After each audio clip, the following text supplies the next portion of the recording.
Hi guys, just a small video to let you know about the progress of the VX. We've got the engine back from the builder. We're going to go and take it down to A1 Automotive and get it engine dynoed, do a few heat cycles, bed it in, give it a few power runs and get some figures about it, see what it does, how it performs. We're going to do it on a carby setup, not the injection and the blower. They tell me it's better to run it in with a carby and then put the blower on it later. Once it's in the car, we'll get it hub dynoed. So I'll show you that when we get there, and hopefully we get some good figures. Let's go.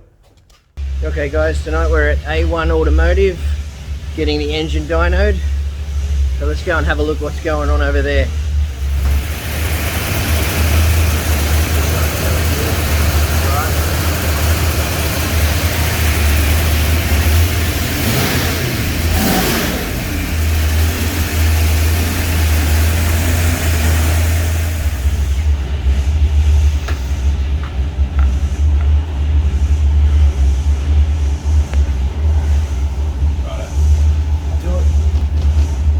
Sweep it from 3 to 5.5. Okay.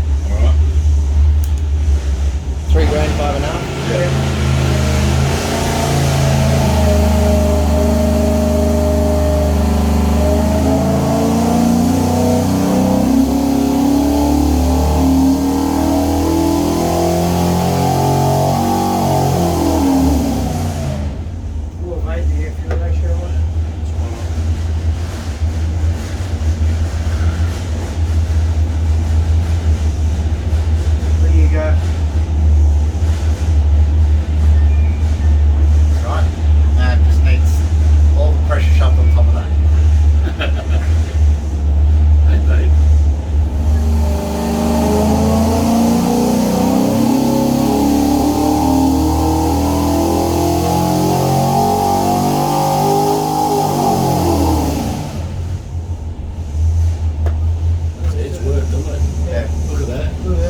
It's still going up. It's not even started to turn over yet.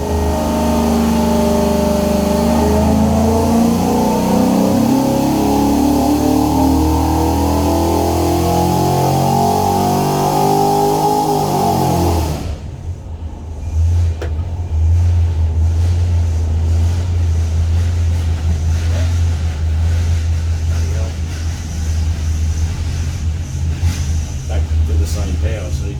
All that is humidity. Yeah. 3,000 RPM is our start point. 6,500 is our finish point. Okay. So what we have here, we have a ramp rate of 300. So that's 300 RPM per second. So once I push the accelerate button at full throttle, the engine will accelerate at 300 RPM per second. It's a controlled load, controlled acceleration. So this is the actual throttle, like in a car. It's no different, but the rate is there. Okay, so that explains it. That's why the engine doesn't rev up and that's fully forward, because it's going up at a set rate. Throttle, yeah. Until I push the acceleration to start the test, it holds it at the 3,000 RPM. So what you'll notice is as we load it up, it'll flash past that. It's like a converter. Yeah, exactly the same. And then the loads, the actual retarder on the dyno starts to wind the RPM back to our preset point. And once I hear it stop, then I push the button. So Okay. just picture a converter and a trans brake. Yeah. In a sense, okay. same thing. In the same thing. Exactly. You've driven one of them with the trans button? I have. Right, Yeah. technically, you let it go. Well, at least we know how it works now, right? But it's really simple. Like the whole... I'm going to check the fuel. We're going to run again? Yeah. Because Once I get that. Like when you look at the console, the whole thing is very basic. Yeah, it is. Okay, so all we have to start, well, right, we know how we've set that, we know that, so we hit our start test button. It brings up a test profile, tells us where we are in the computer, what name we've got on there and all that, we know that's right. Continue, okay, it cycles through getting ready to go. Okay, now it's ready to run up. And how we know that, if we have a look here, it's got set point 1, 3,000 RPM. So you now know the dyno is ready to accelerate. Go to full throttle, hit our acceleration button, and away it goes. really basic thing to do. The thing is, it's the as time goes on, you get the hand-eye coordination, and you become very reliant on your ears. Yeah. As to which is like I said, I can actually hear when the engine stopped diesel. When I load it up, I can hear it, and I hit the acceleration button. Years of practice. 30 plus years of practice.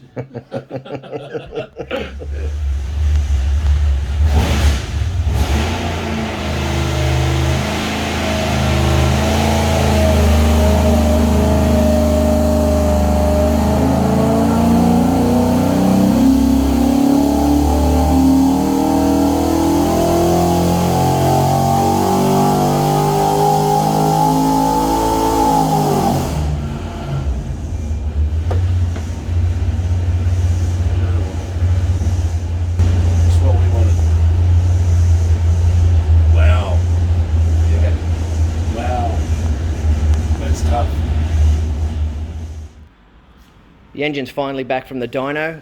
We're pretty happy with the numbers that we got and how the engine sounded and went.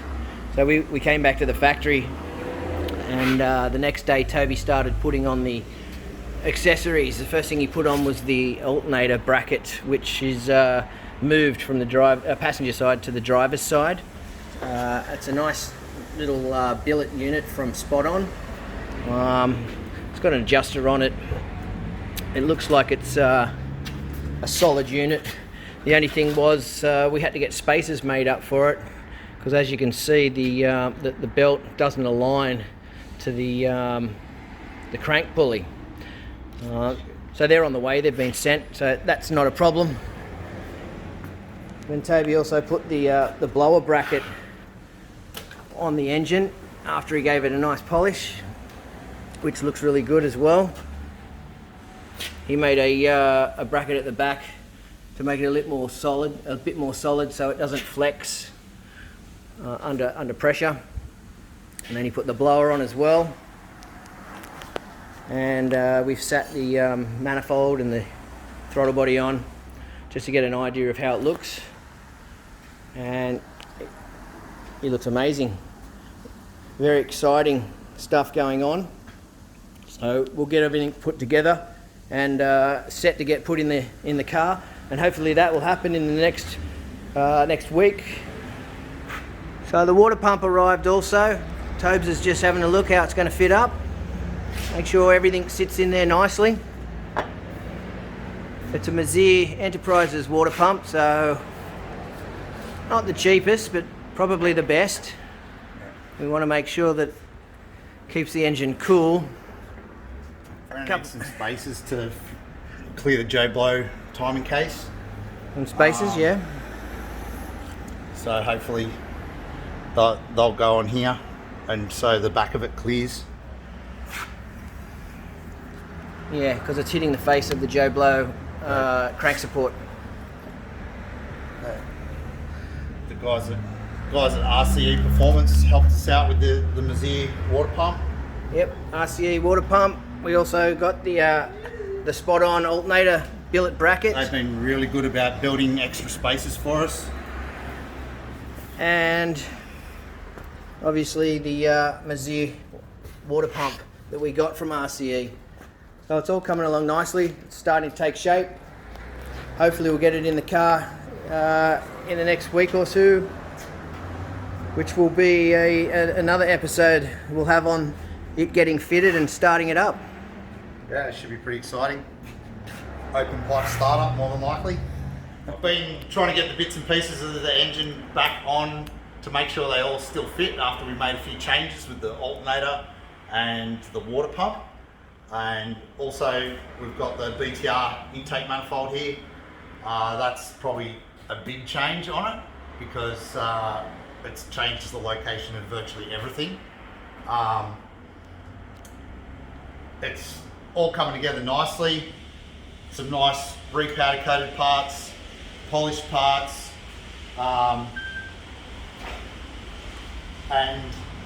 we've got to double check the clearance for the clutch on the back before it all goes in. A few things to go yet, but hopefully within the next week or so, we're gonna have the engine back in the car, fired up, and if you like, subscribe, you'll be able to see that on another episode of Revamp. And if you like this video, check out some of our other videos we've got there, and that'll really help us with the channel and where we're trying to go. See you next time.